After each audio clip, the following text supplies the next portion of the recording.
Assalamualaikum wa ince abang Samuo. Ini adalah liputan kedua kami mengenai Kerajaan Simargolang. Kerajaan Margolang merupakan keturunan Raja Borbor yang sudah berdiri sejak 1454 sampai 1946. Berarti 492 tahun menguasai sebagian besar Kabupaten Asahan. Hah? Raja apa yang kita datangin? Raja Kahar. Raja Kahar. Iya. Dilihat dari pemakaman Kerajaan Simargolang yang banyak tersebar di sepanjang Sungai Asahan, membuktikan bahwa kerajaan ini dahulunya berpindah-pindah dari Kecamatan Bandarpulu hingga Pulau Rakyat. Destinasi pertama yang kami kunjungin puing-puing istana dan pemakaman keluarga besar Raja Abdul Kahar Simargolang yang terdapat di antara Pulau Rakyat Tua dan Desa Padang Mahondang. Menurut penelitian yang dilakukan keluarga besar Simargolang yang berkuasa dan mendirikan istana di Pulau Rakyat Tua adalah Raja ke-7 dan ke-8 dari Kerajaan Simargolang. Ini raja keberapa, Camat? Ini belum bisa kita tentukan rajanya karena kita nggak ingat juga ini. Kalau di urutan Raja tua raja, inilah, Bah. kalau urutan raja dia belum kita tengok ulang. Inilah dulu itu tempat rumah Atok Raja Kahar kan. Ini keluarganya lah sekarang ini. Udah situ deh kan. Itulah bekas rumahnya lah itu dulu. Di sini lah tempat karena kan dulu transportasi itu Sungai Asahan. Ini dulu ada jalan pemandiannya arah ke sana. Di mana? Nah, itu. Di pagar ini dulu jalan itu ke sungai itu. Baru itu dulu di dekat rumah itu di sampingnya itu orang ini punya kendaraan yang modelnya pakai jari-jari ceritanya. Jadi masih ada bekas-bekasnya dulu situ. Masih ada di situ. Tapi di dalam sisilah Kerajaan Simargolang tidak ada satupun kalimat yang menyebutkan Raja Abdul Kahar berkuasa dalam Kerajaan Simargolang. Jadi sampai liputan ini kami naikkan, kami belum dapat menyimpulkan apakah benar Abdul Kahar menjadi bagian dari raja yang berkuasa di bawah bendera Kerajaan Simargolang. Desa Padang Mahondang, dengan intinya kita berziarah ke makam leluhur kita, orang-orang tua kita, inilah generasi kita. Makanya ada mereka Simargolang ini, bahwasanya kita ada.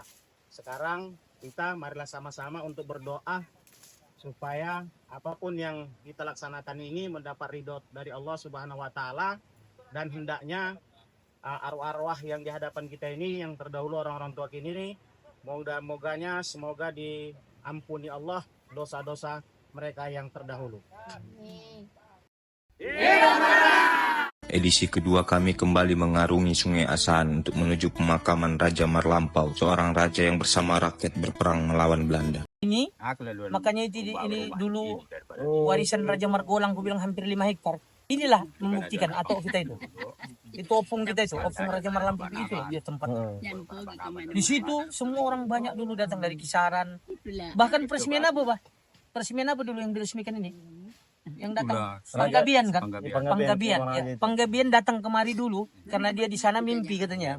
Mimpi dia ketemu dengan kan ini atau opung Raja Marlampau ini cucu dari Sisingamangaraja. Nah, jadi karena dia mimpi ke situ, datanglah dia mencari keturunan Raja Marlampau ini, keturunan Margolang ini ke Pulau Raja. Itulah terjumpa dulu sama orang Pak Jahar lah dulu yang mengendalikan karena Pak Jahar di pemerintahan. Dibawa itu dulu sampai jarak kemari, itulah ditanam pohon beringin, menandakan itu di tubuh. Nah, di situ. Ya, kita bermotor-motor dulu kan datang kan Raja dulu gubernur dia itu, EP Tambunan. Datanglah di kemari. Ditanamlah di situ pohon beringin. Itulah dia. Dijarahi ini. Iya, ini datang situ. Karena di urusan ini tak bisa kemari. Tak bisa menyeberang. Buat taar pula dulu kan. Jadi benteng sudah sebagai tanda dia datang jarak kemari. Nah, itulah jadi turun maliter semua lah turun waktu itu gubernur pula dia pada saat itu gitu turun. Itulah diresmikan itu tahun berapa dia Pak? Amat tahunnya aku lupa, aku masuk pegawai aja tahun 86, berarti di bawah 86 10 tahun tahun tapi tak tahun 79 ya? Iya, ingat juga dia.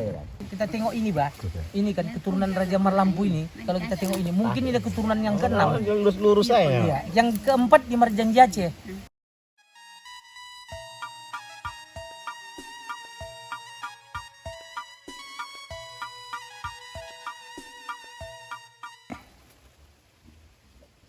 Kalau nengok dari silsilah, Basarep dari Marjanjace sana, di Marjanjace itu keturunan raja yang keempat.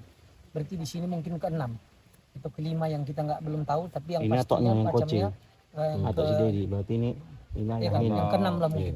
menurut Pada tahun 1867, Raja Martolo menyerahkan kekuasaan tertinggi Kerajaan Simargolang kepada Raja Marlampau, panglima perang dan juga adik kandung dari Raja Martolo. Mendapatkan amanah yang begitu besar dalam memimpin seluruh rakyat untuk menghadapi kedatangan Belanda di Asahan, Raja Marlampau menyerukan mawas diri kepada raja-raja tetangga dan rakyat saat mengadakan pertemuan akbar. pertemuan yang dibuat juga untuk memberitahu kepada rakyat peralihan kekuasaan kerajaan Simargolang. Untuk mempertahankan tanah nenek moyang, Raja Marlampo membangun benteng balok kayu meranti dan batu-batu besar disusun sedemikian rupa di atas bukit, di lereng gunung yang menjadi senjata mematikan untuk menyerang musuh yang bertahan di bawah jurang. Berkali-kali Belanda mengajukan perundingan, namun hati teguh Raja Marlampo tetap menolak perundingan dengan Belanda. Perang melawan Belanda berpuluh-puluh tahun di berbagai tempat di Asahan. Perlawanan ini dengan penuh rasa tanggung jawab menjaga kampung nenek moyang. Namun kabar buruk datang dari Tanah Batak yang menjadi mitra kerajaan Simargolang. Tepat pada tahun 1904, kerajaan Batak yang dipimpin Sisingamangaraja